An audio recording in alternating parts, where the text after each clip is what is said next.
Wait for it, and we're live. Hey, all you crazy sci-fi and fantasy fans.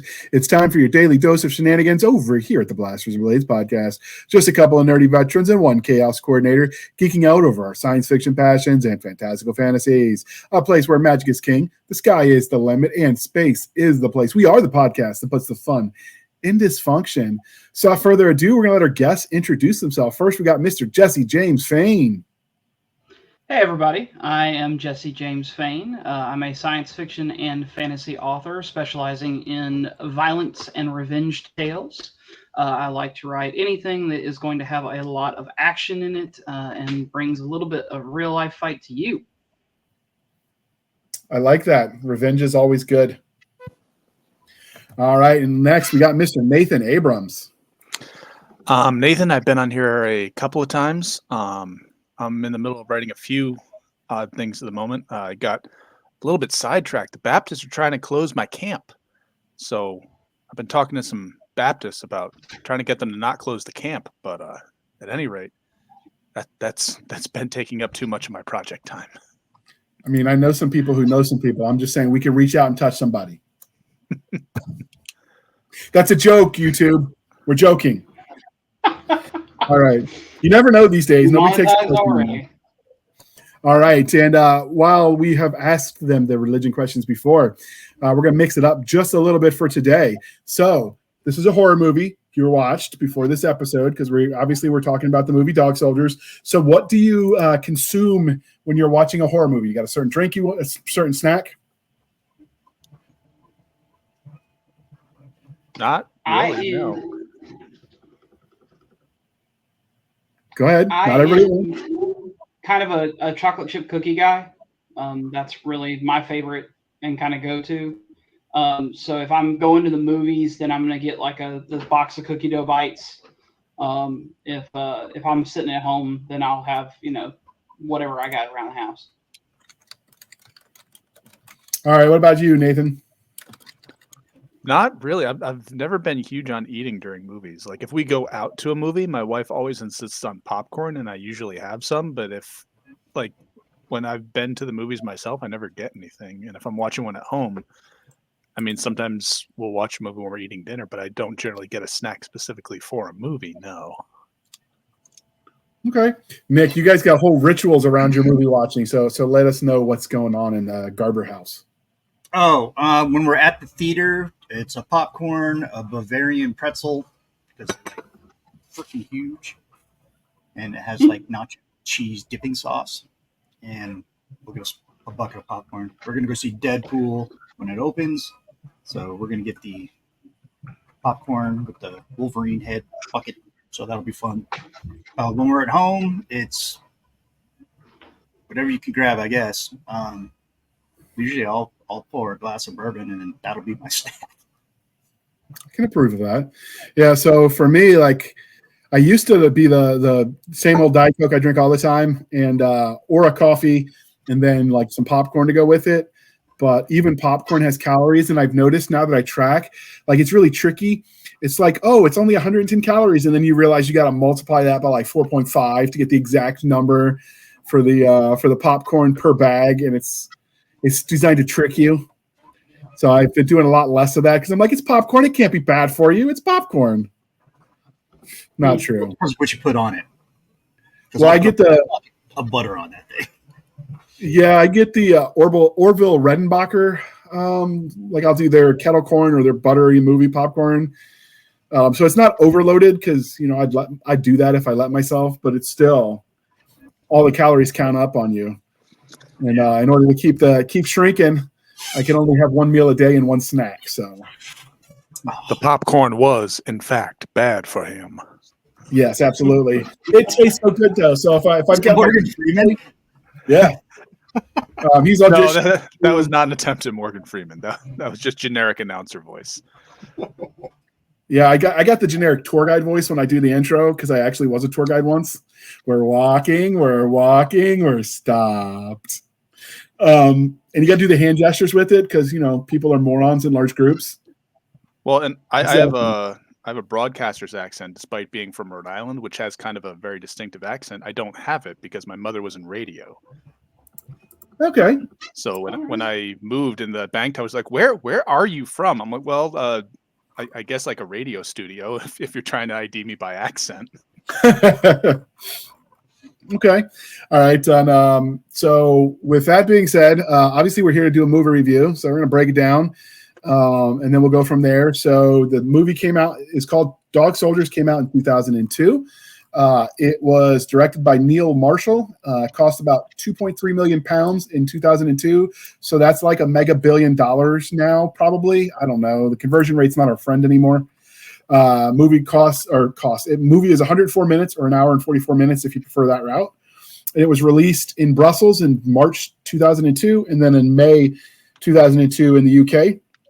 And the ad copy for it says a routine military exercise turns into a nightmare in the Scottish wilderness, which I thought was kind of cool that it was so succinct because sometimes they get a little wordy. But I mean, that said everything right there in one sentence. So hats off to them. Did you guys felt like that summed it up pretty good? Yeah, that pretty much is it. Yes. Sorry, you said 2.8 million? Yeah, 2.3 million is what it pounds in 02 is what it cost to make it. Okay. Let's run a little calculator and I'll give you some numbers. And while you're doing that, it earned in the box office 5 million, so it earned double what it cost. But I don't know what that does to the budget. So that would actually only be a little over 4 million pounds if they were to make it now, which is pocket change for movie budgets. That's pretty astonishing. Yeah, it's the one thing I will say is before we get started, Nick, because we've got to talk about the Brits stopping in the middle of a combat zone again for hot frickin' tea. But before we do that, can you show the trailer for us? You got it. We ready? Ready to roll film. Play it, Maestro.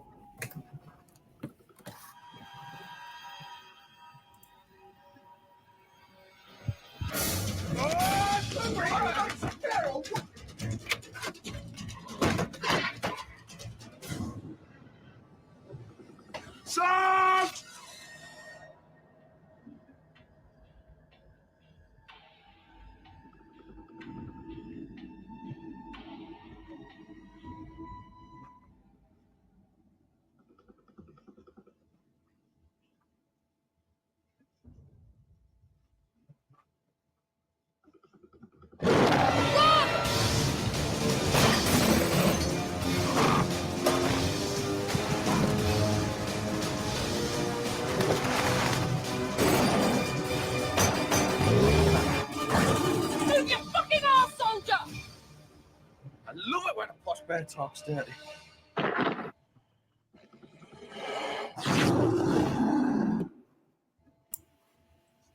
Holy crap, that was hilarious. They needed more pixels for the font at the end. Yeah. Don't be so sexist. That was pretty funny. I don't think anyone cracked. They just sort of died. Kind of different. Yeah. I will say the intro I had forgotten about where the guy's trying out for SAS. And he's like doing the seer stuff and he's running and beating the shit out of the pursuers, which was kind of cool. And then at the end, this isn't a spoiler. It's like literally the first 5 minutes, people, and it's also 2 decades old. 22-year-old movie. Right. But at the end, the guy was like, shoot the dog. And I'm like, you know what? I'm glad you got what was coming to you in the end, sir, because you, Captain, deserve to die. Nick, that's the kind of captain you never wanted to be.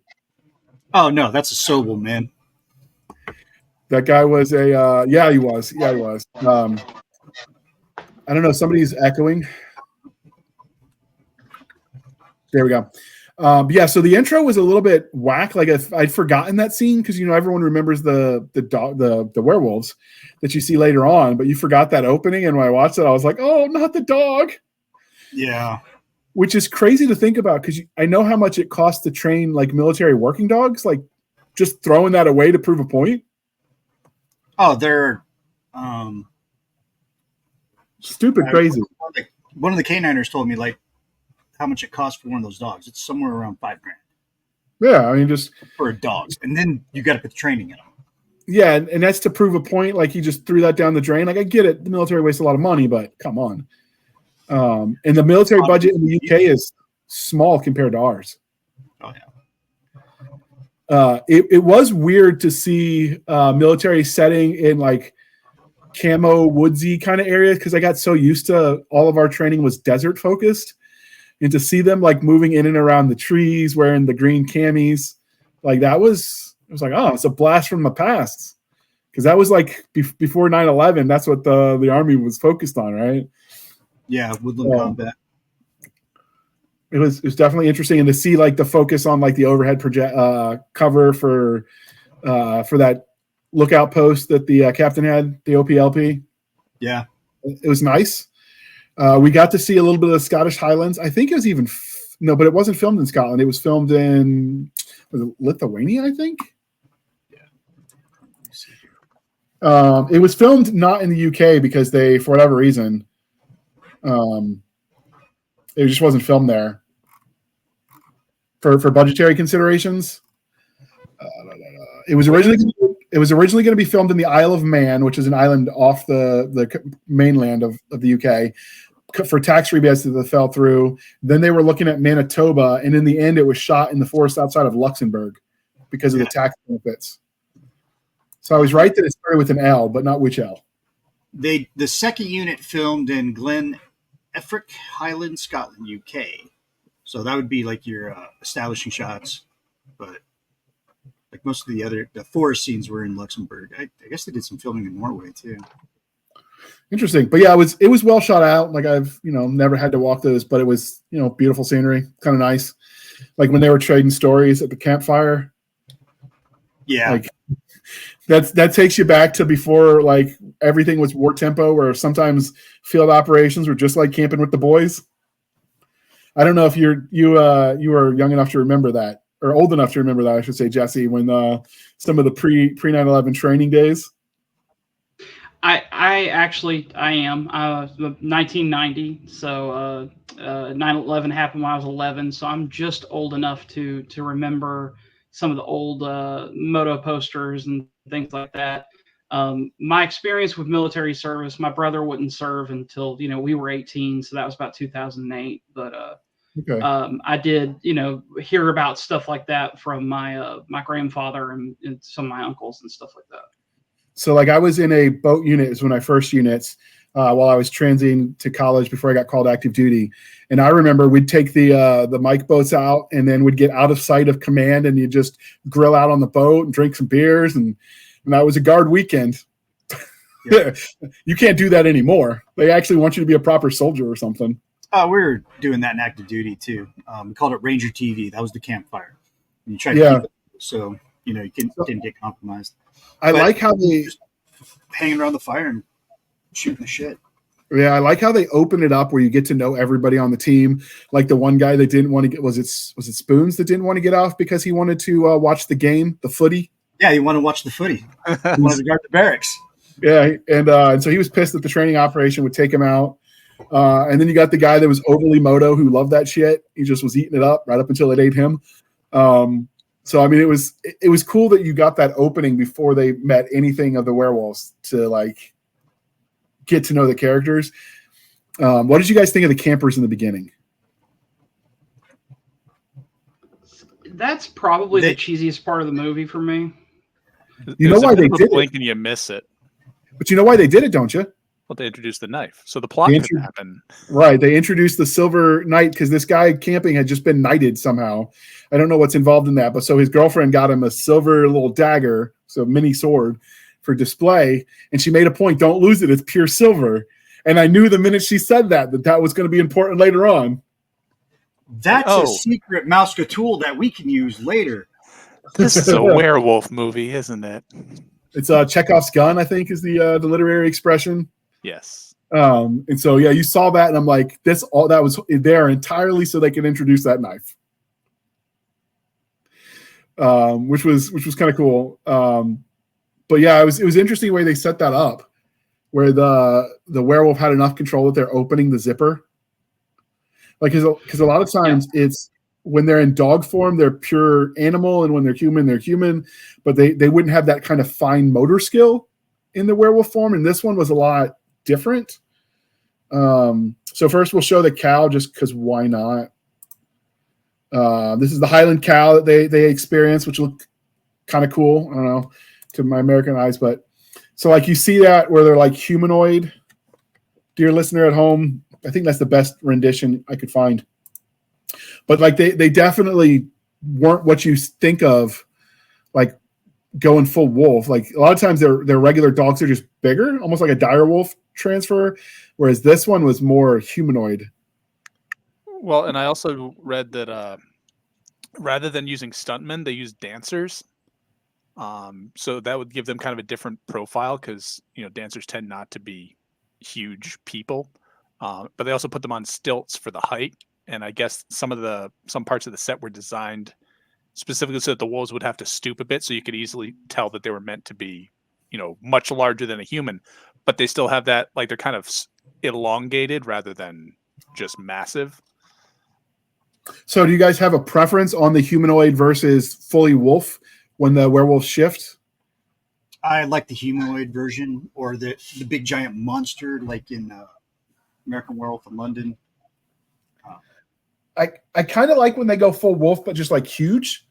But I really think in the end, it comes down to what they sell. And if you sell it good enough, like this isn't my preference, but I dug it just because they sold it, right? Yeah, the makeup effects were really good.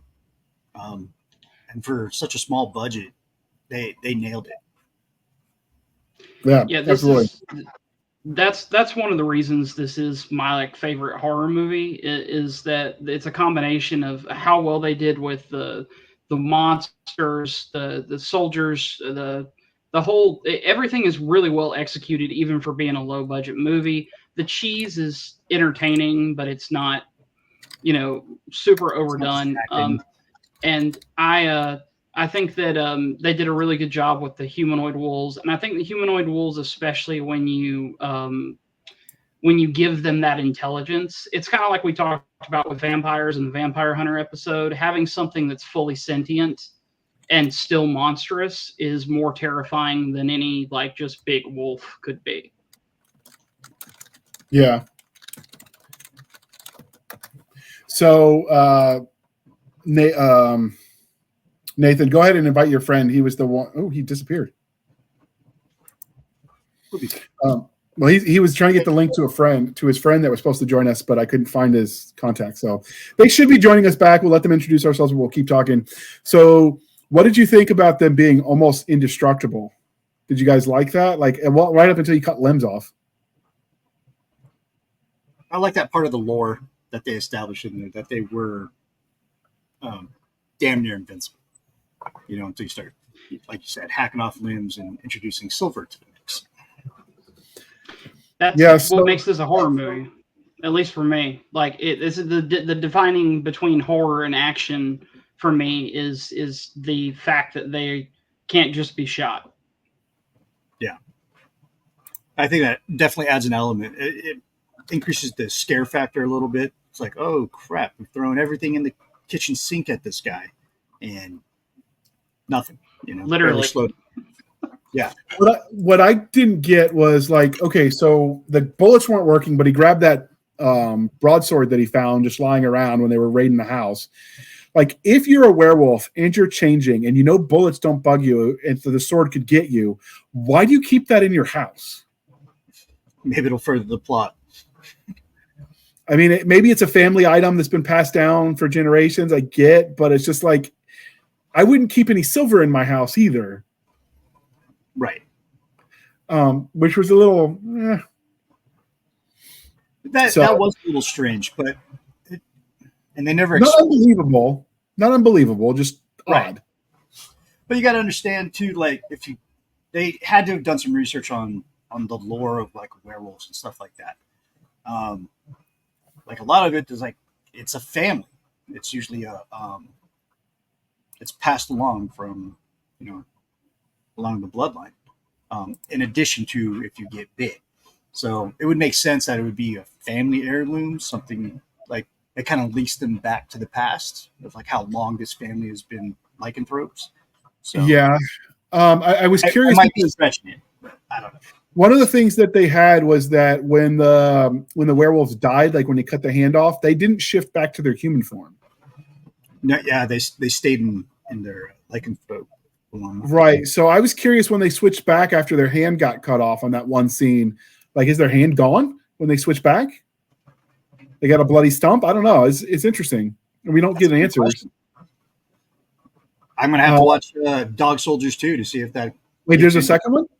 Yeah. How did I not know this? I've just never found seen the out when I was sequel in either. I just found it. All right, so we're going to have to do a Dog Soldiers 2 review, apparently, because I'm going to be watching that mofo. So that was interesting. I like how they did that. I like. Dude, there was a TV series. Really? I like how. No. Legacy. Yeah. I'm going to look for all the things. You can't get the movie if you want to own a copy. It's for sale for $75 on Amazon because you're buying a used copy because it's hard to get now. I mean, obviously, you can get it for free on streaming. Yeah, it's on Prime Video right now. It's on Prime Video. It's on Pluto. It's on YouTube if you get the subscription. So I watched it on Freeview. I was watching it when before you jumped on. It was just me and Jesse, and I was catching up. Yeah. So that was interesting. I like how they did that. What I didn't understand, okay, because we're going to just spoil the fuck out of this. This is like you said, 22-year-old movie. The twist where the girl sells them out at the end. If she hadn't sold them out, they would have won. They would have. Yeah, they would have blown them all up and she'd have been free, like she said she wanted, and instead she tricked them. Well, you can never trust, Scottish Drew Barrymore. So. Yeah, she hasn't done a lot of movies. I looked her up because I was, tracking everyone down for the show notes because we do the hashtags so people could potentially find the episodes.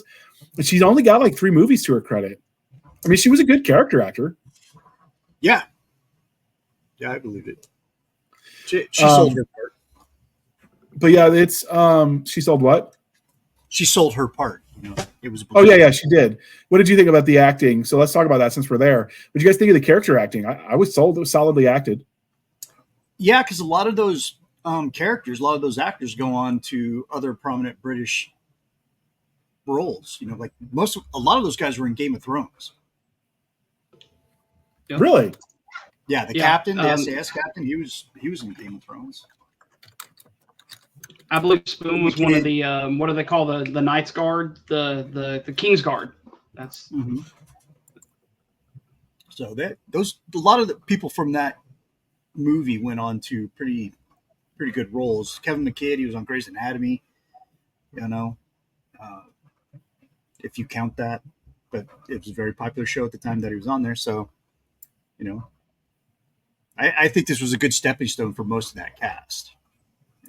Yeah, and there's a tendency on the one hand you want to show them as professional, but unfortunately when you're showing someone that's a professional, military unit, they become a well-oiled machine and there's not a lot of personality sometimes because when you're moving through the woods, you want tactical silence, you're moving with a purpose. We got Nathan back. His internet is so. But yeah, so you're moving with the purpose. And that doesn't make good TV, right? Just to watch a bunch of people silently trekking through the woods because you want to be able to know them. So when they start disappearing, it means something. I think that's what the fire pit scene was important. That was probably one of the most important character establishing scenes in that movie because, like you said, when you're out there and you're snooping and pooping and you're moving in the woods, your personality doesn't show. Anyone who's ever served. The personality's in the barracks. It's back in the rear. That's when those personalities come out. Sometimes when you get a little, what they call a pause in the exercise, and you get to start a fire because it's too damn cold to continue, and you're looking out for your Joes and you're around the fire. That's when, or after a really good mission, you can have that fire. And then those personalities come out again because it's almost like the barracks out in the field with the drug debauchery. But if you watch it when it's just a training exercise and no one really wants to be there, they're moving, they're going to complete the exercise, but they're not taking it too seriously. There's a happy medium. And the minute they get the most soldier shit I've ever seen on film. But then the minute they get to that LPOP where everyone's dead but Captain Ryan, who pissed me upon him because I hated that character. When they get to them and they realize shit just got real, it's quick, drop the training rifles. Well, they're actually not training rifles. They're just blank. They just don't have live rounds for them. because they got the blank adapter. It was like, drop those rifles. They're just dead weight. Grab whatever you can from these SAS guys. And it just like, it went into like, oh shit, there we are mode. And all of that stopped, which I thought was a really good way to show it.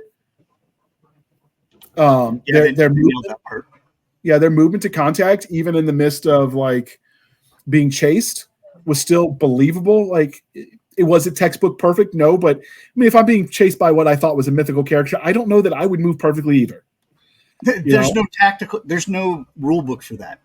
Right. And so like, given the situation for what it was, like I was on board. Like, these people seem to consult somebody, but for that military culture, what I really like, do you remember that scene when they're in the farmhouse and he starts talking about, this is just like Rourke's Drift? Oh, yep. Yeah. They like referenced the Stand Against the Zulu. Right. And I thought that was cool because, which is also a good movie. It is, but it was nice to see that they were referencing their pride in their own military heritage, because sometimes, well, obviously this wasn't made in America for American audiences. We just sort of got to enjoy it after the fact, but it's so easy. That's probably why they were allowed to be patriotic. If it were made in America for American audiences, unless it's made by Michael Bay, that shit don't fly. But like the fact that they made it where like they were proud of their nation's history, like that was real. Like I would expect you get that from anybody serving in their country's military, whatever the country is. I mean, unless you're a draftee and you just don't want to be there. I've worked with the British quite a bit throughout my military career, and those guys are very knowledgeable, just like American soldiers. I don't know about today's American soldiers, but when I was in, you knew your unit's history, you knew the military history of the branch. They could tell you everything. Because and that's stuff that inspired us to join in the first place. Right, because they got the regimental system that we don't. So we joined the U.S. Army or the U.S. Marine Corps or the U.S. whatever. They're joining the King's Guard or the Fusiliers, or I don't know. I'm making those words up, but they've got individual regimental units with individual history, and they're not joining the larger British Army. They're joining that regiment. Right, and it's usually family oriented too, because they're grandfather. Because it's a lot of it is the regiments are regional, so like it'd be the whole. If you're joining in this area, you're joining this unit. So like you grew up with some of these people, right? Like it becomes more of a family, I think, because it's less transient. Yeah, that's interesting. I wasn't aware that when you joined in the UK, you directly joined up to a specific regiment rather than joining. It doesn't have to be, but generally you're joining. But the option is there. Whereas here, if like it doesn't matter what the recruiter says, I'm going to get whatever MOS the Army needs me to have if I were to join. Right. So with the British Army, as I understand it, because I worked with some when I was in Iraq, you joined the regiment and the British Army. They could potentially move you, but when you enlist, you're enlisting to fill a slot in this regiment specifically. And so if you wanted to join a regiment not near your region, like, man, I hate my hometown, I just want to go somewhere else, you could drive halfway across the country, take you about an hour, and then, you join the regiment over there. I mean, I kind of dig that system. That we might be too big a country for that to work logistically, but I mean, it's a neat idea. It's used a lot. We do it with the National Guard. That's fair. Yeah. Our version of it, But I mean, if you think about it, it's that system concept is used a lot in sci-fi, because the one thing about a regimental unit structure, it's designed to operate independently. And so if you're got large stretches between, I'm stationed on this island in this colony versus whatever, like you've got to be able to operate independently, and they're designed specifically for that. So it kind of makes sense, which is how most Americans know about it, because we read sci-fi and it's copied. Yeah, a lot of sci-fi is based on like regimental, like European unit structure, where the U.S. military is based on your sphere of influence. Like I was trying to explain this to the boy the other day. It's like, okay, so you got 4 platoons and they fall into a company, and then you have 4 companies and they fall into a battalion, and so on and so on and so on. So the most, this is why most of our Americans are going to be familiar with it, is because the basic concept for most galactic empires, if you read sci-fi, is regimental organizational structure, legion organization structure. You marry the two together because 1, they operate independently, and 2, the legion is designed that way to bleed. It's designed to take combat losses and still be combat effective. When you put those two together, it works galactically, and that's why kind of we're familiar with it. But it's nice to take that, what we see in the sci-fi we read, and just look at it in this horror movie with what it would look like in practical terms, because not everyone got to work overseas with actual British soldiers, right? So to see this portrayed that way, was kind of cool. I dug it. Yeah. So, and then of course, in the middle of the, they're barricaded in this farmhouse, getting ready to wait for the werewolves to attack again. And what do? Let's have a spot of tea. Most British thing I've ever seen. You have to. Also, I wanted to touch back on, you mentioned them scavenging the weapons from the SAS soldiers. I found it interesting that not even actors wanted to try and work with the L85. They immediately swapped to the MP5 when given the opportunity. Because it's a shit gun. You ever fired one of those things? It's horrible. I haven't. I've heard nothing good about them, though. Oh, my God. Garbage. Or as my kids would say, that's dog water, bro. English, please. I will say... I will say the one thing that I praise this movie for not having terrible gun handling in the age of terrible gun handling. Absolutely. But the choice of MP5s for when you knew there were going to be werewolves was an interesting selection. But maybe that's just me. It's cost effective because they fire 9mm, so it'd be easier to make a 9mm bullet with silver, which I don't think they even had that. Well, no. So if you look, I don't know if you caught that. They did a quick glance over when he was looking for the radio. They picked the rifle they did because it would also fire the dart, which had the trank in it, because they were trying to cake it alive. Remember? Oh yeah, He kept saying there was more than one. It's like that old joke about the Marines. They assault the thing, and it's like, oh, there was more than one of them. We were outnumbered. Like you've seen that joke floating around, but like. It was that situation. So they picked the rifle presumably because it was compatible with the darts, with the flechette, with the trank on it. See, I've heard from people who consider themselves knowledgeable in the realm of cryptids that ideally, when dealing with a dog man or something similar, you want a minimum of 308 and you want a mag dump. So the choice of 9mm when you know for a fact you're dealing with werewolves. There was the one G3. That's not even looked like a G3. A good round for people. No. And then, of course, the shotgun, which is good for crowd control of people, but it was just like, it's a gnat bot, got me, whatever. It didn't affect them at all. Like, he just stood there, that dog man just stood there and just kept taking it and taking it and taking it. It's like, is that all? Ripped it out of his hand, fired it, and then threw it back. Right? That was hilarious. That was cool because you don't really see a whole lot of like sentient cryptids in movies, with like fine motor skills. And that was cool. Absolutely. I dug that. I like that the girl that sold him out got her justice in the end. The sergeant was like, bonk that right in the forehead. I don't know if that took her out though. Because it was or not. Because she was mid-change, so like presumably they're weak in their human form. They're just, you could kill them like normal, but when they're shifted on the full moon, that's when they're like super crazy strong. What did you guys think of the scene in the barn where it's like the lighting is all dim and the flickering with the car battery light, and then it just highlights them, and suddenly that guy's like, she's like got his friend on her lap, it's lap, I don't know if it's male or female, and she's just gnawing on his neck as he's just staring at his friend, like half alive, but like literally eating him alive. Just a little snack. Although, if they're so sentient, why would you attack an armed military patrol instead of just letting them pass? Challenge. Well, one of them did actually bring up why they may have done that. We broke into their cottage, we ate their porridge, we slept in their bed. Of course they're mad. Well, no. But that was after they had already started attacking them. Like that was their fallback position. They had already started attacking them before then.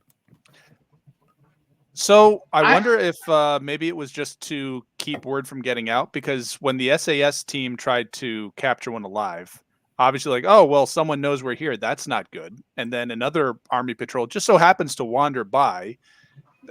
And it was obviously planned because, of course, they had the woman collect them and bring them to a place where they could basically, have all the time in the world to take care of them at will. So, I mean, it wasn't necessarily an opportunistic thing. It was, we want to kill these people. This is how we're going to do it. We're going to pause for a moment because we're going to air that commercial. When we get back, we had someone who the link didn't work right away, so Richard was running late. We'll let him introduce himself, and then we'll get back to talking about the movie. But first, we're going to roll that beautiful commercial. Let's do it. When a strange symbol is found at a burned-down historical site, Houston arson investigator Emmy Aninzo goes to work. As mysterious and inexplicably hot fires break out across the drought-ravaged city, she finds herself digging through the ashes of history. It's a race against time to track down the serial arsonist and explain the seemingly impossible heat of the fires. As strange evidence begins to pile up, Emmy wonders if the arsonist is insane, or even worse, possessed. Can Emmy and her colleagues find and stop him before the entire city burns? Parsec Award-winning author Paul E. Cooley wraps ancient mythology around an eerie contemporary tale that will leave you burning for more. Garre's Inferno, a free podcast novel available from shadowpublications.com and iTunes. Some mysteries shouldn't be solved. All right. Thank you for sticking with through that commercial interlude. Sorry about the technical issues, Richard, that had you a little bit late. So real quick, can you introduce yourself to the listeners and viewers at home? Hi, I'm Richard. I'm the co-host of the Last Watch Cryptid podcast. We're a podcast that covers all manner of paranormal, cryptid, and supernaturals from the point of view of a more younger generation, the guys who grew up playing Stalker, Shadow of Chernobyl, and Fallout New Vegas. Okay. Fallout New Vegas is my jam. Team NCR all the way. And the house always wins. The house always wins. All right, so we were talking about the military stuff. So yeah, on the one hand, they did sort of corral them into that house. But what did you guys think of the reveal at the end of how the squad had gotten there to do this operation? Like they were just bait. I like how evil it makes the captain, and I like the story structure of this movie. I feel like if I was, feels weird to say with a low budget horror movie, but if I was going to show somebody like the basics of setting up a good story, this is one of the things that I would like point to. Is you've got your Chekhov's gun set up, which was kind of cheesy, but from there forward, the characters are well established. The plot fills in holes as you go. The whole thing keeps you captivated, interested, and the pauses between the action don't feel boring because there is that character development. Yeah, but it also sets the tension. So you had the mood music when they're in the lulls of the attacks that gives you room to kind of breathe, where they're kind of constantly like, okay, we're down to this many rounds. We're down to this many rounds. I would not want to watch this movie and count the number of rounds they fired because I'm betting the math didn't math on that one. It would be wildly out of sorts with the numbers they give you, but right. But if that's your only complaint, I feel like they're doing okay because obviously, like the movie would have been a lot shorter if you have them going through their combat load that quickly. The only way the reveal could have been better would have been a clerical error. That's the only way it could have been more true to life military-wise. Yes. I did want to actually bring up the round count thing too, because this was before that became sort of in vogue after the first John Wick movie, where people wanted to become a bit more hyper realistic with their gunplay and such, which the John Wick movies kind of abandoned in later installments, but that's all right. I thought that the way they did it was a good way to do it without really being super autistic about actual round count. And you did notice that as they changed the count, like as they updated, like, oh, we only have this left, they did actually change their tactics based on what was still available to them. Absolutely. Like they didn't fight the same way all throughout. Like they got to a point where like, oh, we're kind of really low on this. We should limit our use and find other options for the time being, as best we can without dying. But I thought it was a good way to do that narratively without actually counting rounds. The water on the stove from the beginning, he says, "Hey, go start boiling water."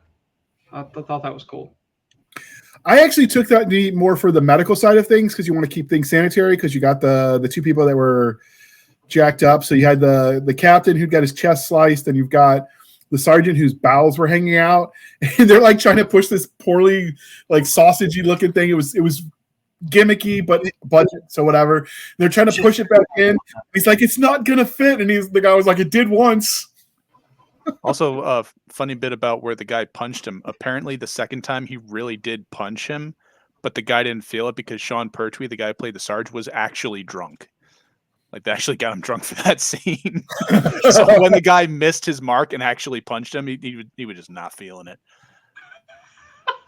He's like, trying to get harder, pussy. So I really dug that. I like the reveal where you slowly, like, it's a stupid exercise, whatever. You get the reveal that the captain thought that one private was so predictable he'd see the opening and take it. But I mean, I don't know. On the one hand, that makes sense, from the SAS guy's perspective. But on the other, like, if it's just a routine mission and I think the other guy messed up, I'll be all over that, like, white on rice, right? Like, I would have done the same damn thing. Never interrupt the enemy when they're making a mistake. So the fact that, he's both competent and predictable, which made the other guy able to be competent and evil, I thought that was kind of a neat way they did it. And then, you find out that the animals were the human dog men were smart enough that they destroyed the radio, which was kind of cool. They dealt with they dealt with the real issue. That car, man. Yeah, and then every time they pass it, another door's getting ripped off, which was kind of cool. But like, they have that expression in the Highlands of Scotland. It's either raining. The weather has three weather, whatever. It's like raining, just got done raining, or fixing to rain. Like that. And they had that going on in the woods, and the water destroyed their radio. Right. Like, I thought that was kind of cool that they incorporated the actual weather conditions in where it was supposed to be set as part of the plot. The environment as an enemy is always something that's so well done in certain grunt and horror movies, but they use the environment so well in this movie. The one part I was unsure of is there's a scene where the corporal was running, and then it looks like he just ran straight into the branch and impaled himself. I'm like, no, you can't run that fast that you're going to do that to yourself standing up. So my only... Go ahead. Oh, I was gonna say, you can kill yourself, but you're not gonna get a foot and a half. He was almost a yard down the branch. Yeah, that's what I didn't buy. But then I was like, well, maybe, like, because it was they were doing the weird camera angles to show that he was running and panicking. So maybe the wolf threw him. Then okay, it works for me because it was right there to rip him off and drag him away to eat him, right? So I don't know. That was a little bit hokey, but it was a cool scene. You got to watch the light fade out of his eyes as they had his pupils get bigger, and then all the way they did that was kind of cool. Quasi-realistic. I mean, as much as you can get without actually killing the actor, which I thought was kind of cool. What did you guys think? It wasn't a Kubrick film, so you couldn't do that. So what did you guys think of the way they did the lighting and the camera work? It could have been such a worse movie if they hadn't had such a good cinematographer. They showed what they needed to show and didn't show what they needed to show. I thought the reveal scenes were amazing. And even for my own, nitpicks about the gunplay, it was well done. Yeah, it worked for me there too. I did like how I'm not normally a fan of the Blair Witch effect, like where they just shake the camera and like give you shaken baby syndrome just watching the movie. But this one, it wasn't too much. Like it was just enough to show like these guys are panicking, they're running, and give you that point of view effect. But it wasn't so much that it's like, man, I'm going to lose my lunch because I'm going to have a seizure or something. So I really did like that. And then the overhead, like the darkness, like in the woods as it's getting darker, I thought that effect was kind of cool to keep the tension, because you don't really see the Wolfman right away. Like you're towards the end when you finally get to look at what they look like fully. Yeah, it's definitely in the mid of the third act. Yeah. I would say there's a difference between a little bit of shaky cam in an appropriate scene and the found footage effect, because found footage tends to go on for a lot longer and it tends to be even jankier because it either literally is or it's meant to simulate a small kind of crummy handheld device being used by someone who's not being all that careful. So like the Blair Witch effect, like you described, like that's just nausea inducing. Like why I don't understand and it got popular for a little while because it was cheap to do, and there was like a glut of found footage type movies going on for a while, and most of them were just not that fun to even try to watch. This does use some shaky cam in parts, but it's usually in very chaotic scenes where it fits, and the rest of the time you don't get that. So like when they're having their spot of tea, when they're talking about how he's mad he's going to miss the footy, when they're trying to figure out how to fit intestines back where they belong, it's not rattling around during those scenes, whereas in a found footage film it still would. It never wouldn't be rattling.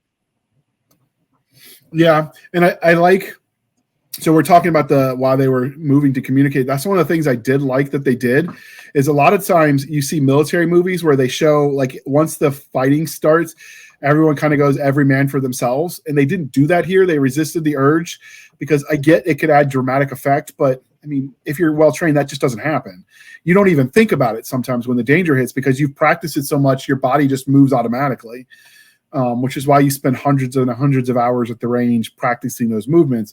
Whereas when they were doing the movement to contact and then movement away from contact, like, they were still moving in what could be resembled as a formation. They were covering their flanks.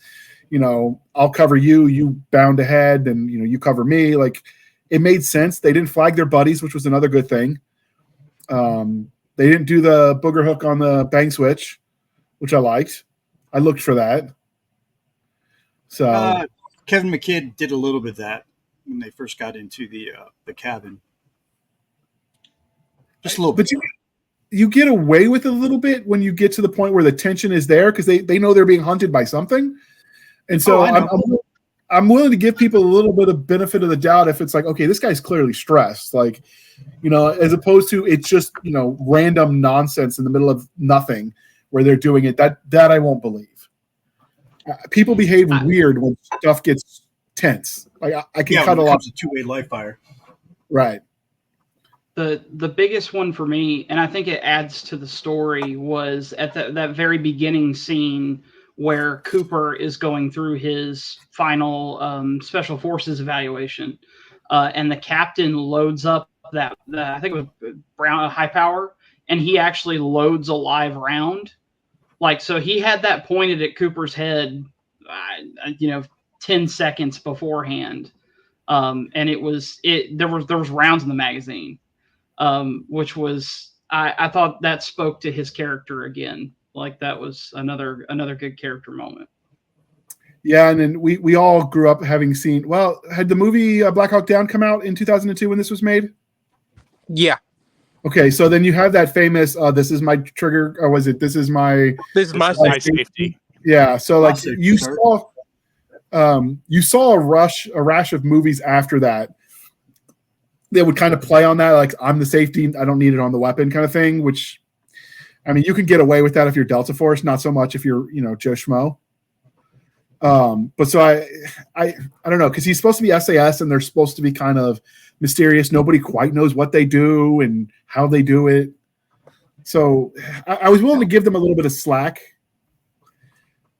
because they were kind of going rogue anyway. I mean, like, come on, you're going to shoot the dog? Again, we covered how much those dogs cost them. And then he shoots so close to his buddy, like the soldier holding the leash, like that round could have ricocheted and took that guy's, hit him in the shin or something. Because ricochets can kill you too if it hits you just right. So it was interesting. Like you said, it was setting up the guy. He didn't really care about his men, any of them. Which is weird coming from an SAS dude, because those guys are really protective of the guys in their squadron. And if you know that makes him even more of a bad guy than you thought he was just without that knowledge. I think it adds layers to it. It definitely does, because this guy's abandoning the principles of that unit. And so, in the way that SAS is set up, you have the 21st Regiment, the 22nd Regiment. Those are both active duty. All the other regiments are like National Guard versions of it, reserves. So, but they all have that philosophy of take care of your dudes. Yeah. Go ahead. Well, I think that maybe what saved this movie, even with it being, like I said, a low budget horror film, is that some of the inconsistencies actually fit. I like that the werewolves are kind of nebulous in a way, and like you don't know all of their motivations, and you don't even know sometimes all of what would kill them. So it seems like having a limb taken off at least severely damages, disables, or kills that one werewolf. But the captain, when he transforms, gets run all the way through and just keeps moving. And I like that. I think it made the movie a better movie, that you have questions at the end of, well, when, what was this set up all along? When did it become a setup? Did the lady, did she think she was going to escape and then decide she couldn't? How far back did she start manipulating things? Those questions hang, and I think it's actually a good thing for the movie. So that, speaking of that scene where he's changing, the first time they saw him change, why wasn't someone putting a bullet right in his head? Like, I didn't get that. That's when they're most Cut his head vulnerable. off. During the change. Right. I think watching him change, he's already proven he set you guys up to be fodder. You already knew all the bad things about him. You had no reason to care whether he was alive or dead. And now he's clearly turning and going to be attacking you. Like, dude, like, move. Don't just watch. Yeah. That was my one complaint. A little bit of stun, because they might not have known. I mean, we can look at it from the point of view of, nerds. We know if you get bitten or scratched by a werewolf, you turn. But these guys were dealing with a situation that they didn't know if this was, a bioweapon, what was going on. Maybe massive nerds. So they might not have known that, the infection spread that way. Well, even if they didn't know that, when they watched the eyes change, clearly at that point he's changing if you know nothing else, and they knew it was werewolves. So he had already seen the clawed hands, and then he changed back, and then he changed again. After you saw the clawed hands is what I'm talking about. They just stood and watched him transform. Like, no, kill him then. Horror movie rule 37, you got to let the boss become the final boss before you fight him. Yeah. I didn't get the rule book. Must be in the mail. No, I had the same thing, JR. I was like, the first thing that popped in my mind when his eyes and his hands changed was, I'm going to take his head off before this happens. Yes, and without a head, it's kind of hard to be a werewolf. I mean, so that was pretty unaware. Yeah, that was my one gripe, was that one scene where, like, okay, I get you don't really want to believe, because if werewolves are real, what other creepy crawly that goes bump in the night is also real? Like her line there, Megan, the actress Emma Clearly, her line about what else might be true, like that gave me the chills. Like, that's very real. Like, if you accept when you encounter the first monster, like, you have to think, well, what else is possible? I always am bugged when you see the paranormal movies where you encounter one thing, but everything else can't totally be real. And that is actually something that happens in cryptid research that we found out. People who have one encounter with one thing they don't understand, they'll start going down the rabbit hole of what could be there. And it will lead from, I saw a Bigfoot crossing a road at 4 a.m. as I was driving home from work, to these things exist. I know they exist. High strangeness is a whole different thing. John Keel, the father of high strangeness, arguably in the United States, said that people who would research it and have encounters would often find out that whatever is out there starts to notice them. In the podcast Blurry Creatures, one of the quotes they have as part of their opening segue is that if one of these stories is true, you have to change your paradigm. So, like, you can't just arbitrarily dismiss all the other stories because you thought they were all false. One of them is true. You now have to consider that others may also be true. It's the Dunning-Kruger effect. You also see that there, like, they got this one fact. I'm an expert on, we'll say, guns. I watched the insert respected authority get that wrong. Well, if they were wrong about this, and I know they were because I'm the expert, what else are they wrong about that I just gave them the benefit of the doubt? That same kind of mentality, it's part of the human condition, but it is very frustrating when you see it in real life. That's actually the Gell-Mann amnesia effect, I think. Dunning-Kruger or something different. But yeah, Gell-Mann amnesia. So, like, if you're reading the newspaper and you read an article about your specialty and they're wrong, you're like, oh, man, they're dumb. Then you turn the page and read an article about something you're not a specialist in, and you just believe it. Okay, So I looked it up real quick. You were right. The Dunning-Kruger effect, I'm mixing it up, is when you think too highly of your own abilities. Okay, you're Guilty. right. Yeah, Guilty. Gelman amnesia. Basically, you forget that they were just wrong about something that you know to be wrong, and then you just proceed as though that incident didn't occur, and you continue to trust the source. Right. All right.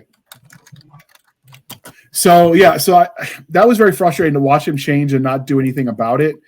But other than that, like, it didn't feel like that was bad acting or bad plotting. It felt like people panicking in a situation, and you're watching it from the security of your room, just screaming at them. Like, is kind of how I read that. I didn't read it as like a plot hole necessarily, more as character failing. Because also, like, you're reticent to kill your own people, right? Like, if you're a decent person. Well, and also, if I remember right, he changed during some, like, almost a downtime period, so they weren't twitchy, on edge, hands-on weapons. If they had been, like, in the middle of an action scene and he started to change, I could easily see, like, oh, I'm shooting, and now I'm shooting him. But they weren't in the middle of shooting, so they kind of had to gear up while he was in the middle of doing it. Yeah, it was like a de-escalation moment. It's like there Yeah. was a lull in the combat, but and that's when you kind of like let yourself breathe, let yourself relax a little bit, because you know something else is coming, you just don't know when. But you still, as a human being in a combat situation, you have to do that. Otherwise, you can't be hyper vigilant all the time. You'll burn out. You have to relax when you can, because you don't know when you'll get another chance to do so. Exactly. So he made that transformation during a time when they were in that, lowered state of shoot 'em all. So speaking of the shoot 'em all and the explosion. So normally you see, like, when we saw Scanners, we just reviewed that one. The car crashes just randomly and suddenly it just explodes because reasons, Hollywood. This one, when they took the car, they put the pressurized gas can, because obviously they're out in the wilderness, so they've got to be ready to be self-sufficient. They roll that into the car. They puncture the gas tank. They got the flame. The flame hits the car heats up. It goes boom. It worked because they set the scene up where there were also a bunch of pressurized gas cans in that barn. There was enough there to justify the barn's explosion. It was a little bit much on the house because there wasn't that much in the house when they showed it, but I like that they made the effort to justify the explosions.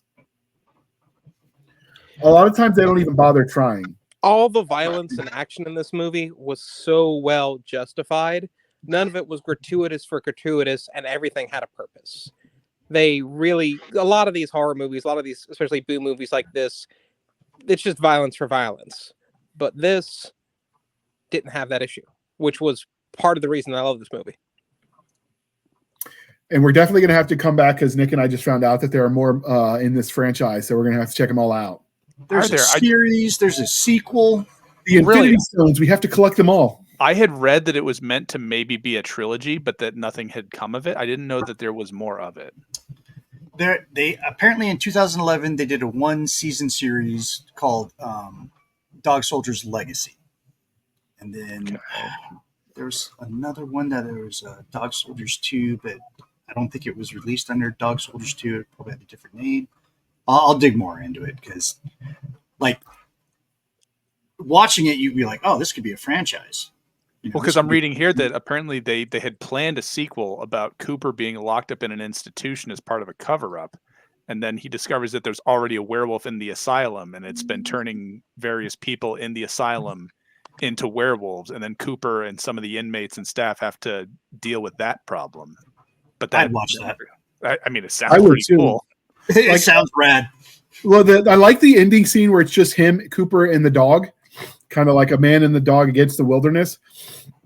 And they've already established he's like 50 miles outside of known populated whatever with no contact, no radio, no car.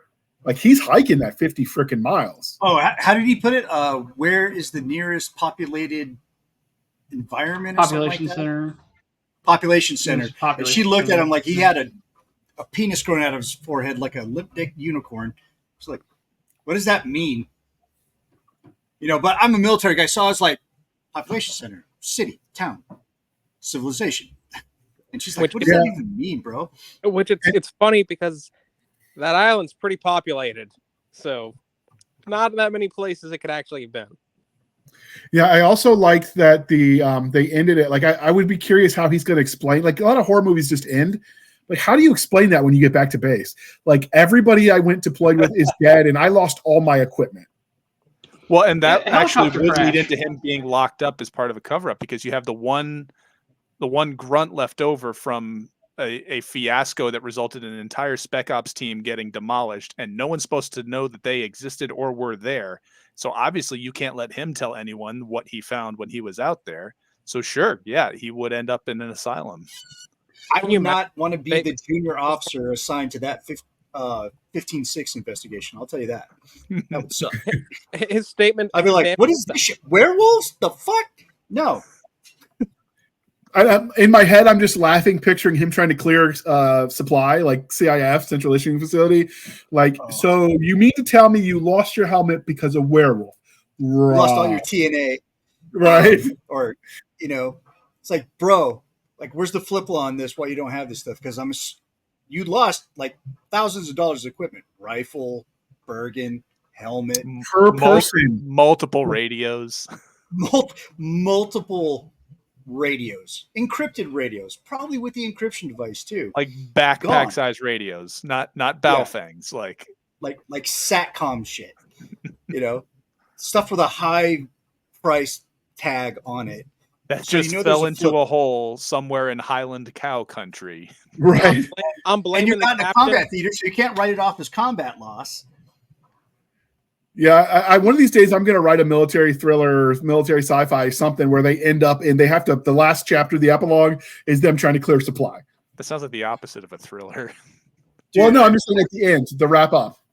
Bring me into this as your consultant because I've been a Flipple officer. I've been a investigating officer on 15-6, which is all stuff losing like mass quantities of equipment, like high dollar items, and just the BS. Eventually, I just ended up blaming everything on KVR. But so, I mean, it's the statute of limitations is passed. I'm just saying I claimed the combat loss and I kept my Whoopee. Not a jury in the land would convict you. We had recently at the nearby base, we had a guy lose his nods and a 240. Oh, good God. Liberty's canceled. That tends across the desert, man. Yeah, that happened a couple of years ago. A Marine officer, a second lieutenant, lost his pistol, and they shut Lejeune down. It was all over the news. Duffel Blog was mocking the hell out of him. Oh, yeah. It was like the flight line effect where they're all going to have to go, in straight lines looking for this thing. Yeah, hands across the desert. Well, they found the 240, and eventually, like a week later, his stripper girlfriend had hawked the nods. So I'll let you have one guess about what fort it is. Fort Bliss? No, we're in the deep south here. Oh, Benning.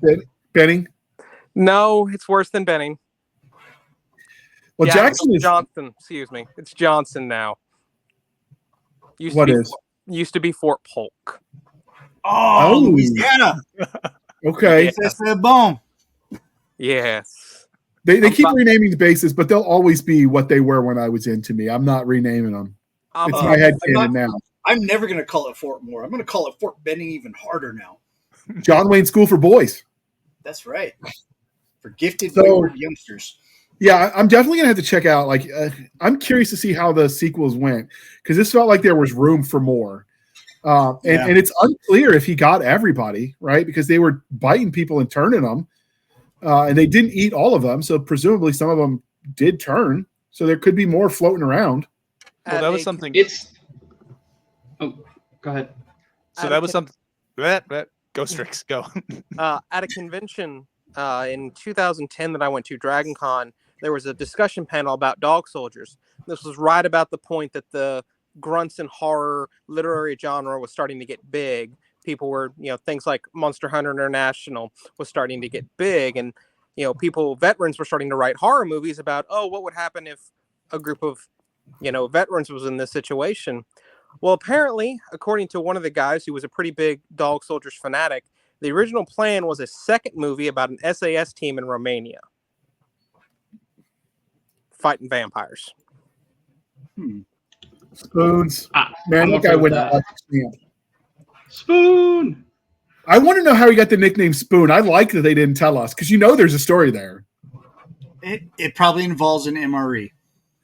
I would bet, but I like that they just leave there casually for us. Like everyone's got gets a nickname or whatever. Okay, so apparently they never made the sequel. They never did? No. I'm looking at Screen Rant right now, and That's disappointing. As of 2023, it was going to be called Dog Soldiers 2 Fresh Meat or Dog Soldiers Fresh Meat, and it's hit a whole bunch of snags. But Neil Marshall seems to be very adamant about making this movie, so who knows? There's the talk about bringing it over, having Private Cooper end up working with Americans was one of the things that they talked about for a sequel. They never investigated. They did that with like 28 weeks later. Yeah, the one thing that I saw, I would have seen that and I would think, okay, these people look a little bit too old for the ranks they're at. But I've actually talked to people that are in the Australian Army and in the British Army, which is sort of the same system. Like they don't have the degrees of NCO ranks that we do to that degree. So you actually could, essentially, in theory, spend your whole career as a private. Yeah, well, we do that in American films too. I mean, Top Gun Maverick, like that dude should have retired in 2006. No, but I mean, like the idea that you got the 40-year-old looking like E1 without him being demoted, it's just we got the upper out policy. The idea of career privates just aren't a thing here, but it is still there. If you screw up enough, you can be. I gave a 20-year letter to a 56-year-old private. But generally, they don't let you stick around after you screw up bad enough that that's the case. In the active duty, yeah. No, the Guard needs people. Yeah. So anyway, I like the way they set the culture up. I like the ambiguity. We're definitely going to have to go off air and go deep on sequels because if they're out there, we will watch them and we will review them. Oh, I'm putting Stabby on it. She'll find them all. She's like the FBI. If there's a fan film of Dog Soldiers sequels, she's going to find it. We'll have to have all three of you guys back for that one. But at this point, we're just rambling, and so I suppose we should wrap this up. So first, Jesse, how can I did want to bring up one more thing before we wrap it. Sure. So the movie wasn't like super subtle or sneaky about what it was doing. Like most everything they did, they showed you before they did it. When the girl changed, it wasn't a surprise. But what I did appreciate was that she wasn't obvious from her first moment on screen. Because there are movies where, like, as soon as the character shows up, you're like, I know why they're here. I know their whole purpose. I can probably predict their entire character arc and half their lines. But she played it as reluctant up until almost the moment she changed, even though you knew it was going to happen. It wasn't broadcast fully the whole time she was on screen. They did actually let her play out being, some innocent local yokel before they had her, go wolf mode. And I did kind of like how they didn't, be too heavy handed with that right from the get go. I didn't see it coming at all. I was shocked. Teenage me was like, what? Yeah, I didn't see it when I watched it the first time either. Well, then let's talk about that. So, where did you guys first watch the film? Because obviously we rewatched it for this episode, but I remember watching it on the Sci-Fi Channel when it was, in 2007, I think. It was already on the Late at Night series, so I watched it. Well, apparently it didn't get a theatrical release in America. It was only released on the Sci-Fi Channel. Okay. Yep, watching Sci-Fi Channel on a Saturday morning before I went to go play Magic the Gathering. That's where I first watched it. And I talked about it incessantly that entire day. Yeah. It hit with my my college friend group. It would have been about 2009. We ended up with a DVD copy of it, and everybody was yelling "spoon" for about a week after that happened. Okay, what about you, Nick? I caught it on streaming. I don't know exactly when I caught it on streaming, but I think what really caught my interest was because of the campfire scene. Yeah. So, yeah, that's very believable. So one thing you mentioned that the Megan's character arc was predictable. I would agree with you, except you watch the scene where she cuts her hand on the shard of glass when she's leaning over, and it doesn't heal right away. Like you would think if she's, like all the other werewolves, they heal relatively quickly, and hers seem to be, normal healing. They didn't heal like Wolverine, because when they found the captain, he was still visibly injured, and it wasn't until way later when they pulled the bandages off and saw that he had healed faster than he should have. So it wasn't like they were healing in real time when they were in human form. Well, and what did it for me wasn't the glass, her cutting her hand. Her cutting her hand led me to that, because then she plays piano later. And if you have this big gaping cut in the middle of your palm, why are you playing piano? And that's when I got suspicious. I never picked that up. That's awesome. Yeah. So if you read the IMDb, the glass cutting scene was supposed to be so she left DNA evidence that the spooks could come get later. But then they blew the house to smithereens, so I don't know how that would work. It would be difficult to recover. Yeah. Oh, I forgot to say that earlier. We don't know. You were mentioning we don't know if he got everybody. We don't know if he got any of them, because technically they could get blown up and heal in a longer amount of time. It was just assumed that fire would work. We never really see that fire puts them down. Yeah, that's true. Although they're going to be really upset in the winter with no home. Gonna get cold in the Highlands. Well, not only that, but they destroyed their refrigerator where they keep the meat for later. And apparently some of those corpses in the basement were dummies that originally had been made up for Event Horizon. Really? I love that movie too. That's cool. But that also pointed to the fact that like the family was eating people even when they weren't wolves, because the stew that they found sitting on the stove when they showed up tasted like pork, which is what cannibals have been known to tell us that human tastes like. Yeah, the other smell like it when you're burning. Yeah. All right. Anybody else have anything before we wrap this up? And we'll definitely have to look into the sequels, because I want there to be one now. I'm gonna get Stabby on it. Richard, got anything? No, thank you for having me on. I really appreciate it. This is one of my favorite movies, and it was been a big influence in some of the circles that I run in. So I appreciate y'all inviting me on. All right, Nathan, before we start letting everyone say where they can find each other, you got anything? No, that was just my last thing about I like that they weren't so heavy-handed with some of the plot threads. Outstanding. All right, Jesse, where can listeners and viewers at home find you? You can find me on Instagram at Jesse James Fain. Just throw my full name in there. I will pop up. You can find me on Facebook if you really want to, though that's more of a personal page. I'm on Reddit as Outlaw Author. I publish free stories there. Try to make it as often as possible whenever some just, quick little thought jumps into my head. You can find me on X or Twitter as well. That's at Jesse James Books. And if you are interested in my work, you can find my latest story in Contested Landing from Three Ravens Publishing. Outstanding. Nathan, how can listeners and viewers find you at home? NT Abrahams 87, I believe, on Twitter. My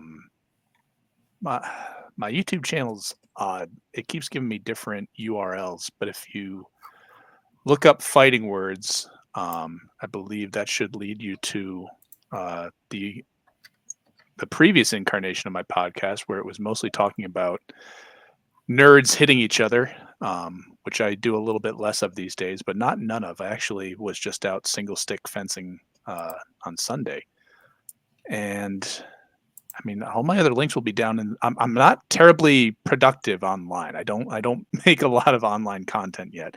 One thing I have been doing lately, and I need to get back on top of it, is It's a Wonderful Knife. About once a week, I do a review of one of the knives in my collection on Twitter.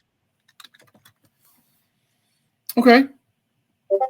All right. And Richard, where can we find you? And as usual, I will get all of your social media contacts, throw them in the show notes so you can check that out. But where can listeners and viewers find you? Well, I'm on Twitter /X, whatever it is, at LastWatch001. I'm on Spotify and the Last Watch podcast. And like I said, We are a cryptid, paranormal, and other high strangeness podcast that we chronicle stuff that's happening in nowadays with field reports and stuff from the past. We just had an episode about the legend of Boggy Creek and other assorted Bigfoot creatures, if anyone's familiar with that. Okay. I do want to throw in. I love. I think it was your very first episode where you did the field report on the lights behind the house. Yes, that's one of my favorite things to tell people about. Yes, we had a field report of a person who was claiming UFO activity, and we did some basic investigation and basically found out it was car headlights. Huh. Yeah, it could get you anybody. All right. And you can find us, dear listener, on our link tree, linktr.ee, linktree/Blasters and Blades podcast, where we link to all the things, the BitChutes, the Rumbles, the YouTubes, the TikToks, the Twitters. We have our email link there, blastersandbladespodcast@gmail.com. Again, blastersandbladespodcast@gmail.com. For professional purposes only, people, we have our Facebook group and Facebook page. And more importantly, we have Mount Stabby Stab on the Instagram, Twitters, and emails. And it's about a bunch of gobbledygook, but we do have our Spotify website linked in the link tree as well. If you go there, trust me, it's easier to just click the link from Linktree. You can support the show for as little as 99 cents a month. You can help keep the lights on, or you can support the show more directly at buymeacoffee.com/author J.R. Handley. Again, buymeacoffee.com/author J.R. Handley. Be sure to put in the comment section that it is for the podcast, and I promise I will keep my co-hosts duly caffeinated. They will drink that coffee brand coffee until they float away on a river of goodness. And if you want some of your own coffee brand coffee, links in the show notes as well. Code podcast grunts gets you 10% off. Americans helping an American company, and what's not to love. Sadly, if the Brits are watching, because this is one of their movies, they don't ship over there yet. But I'm sure you've got your own coffee companies over there, or tea, I guess, weirdos. And with that, I'm going to get the hate mail for this one. Next, I'm going to really mess them up. I'm going to tell them beer should be drank ice cold and not room temperature or warm. That'll really get them going. Thank you for spending some of your precious time with us. For my crazy co-host, I am J.R. Handley, and this was the Blasters and Blades podcast. We'll be back next week at the same time, where we'll indulge our love of nerd culture, cheesy jokes, and all things that go boom. And with that, we're out. Thank you guys for coming. This was a lot of fun. Sorry about my technical difficulties, guys. Oh, it's cool. Life happens. We are held together by duct tape and hate and caffeine, or what keeps this podcast going? I understand. My podcast is held together with a typewriter and a twink. So there you go. All right, with that, we are out. Wait for it. Don't cuss.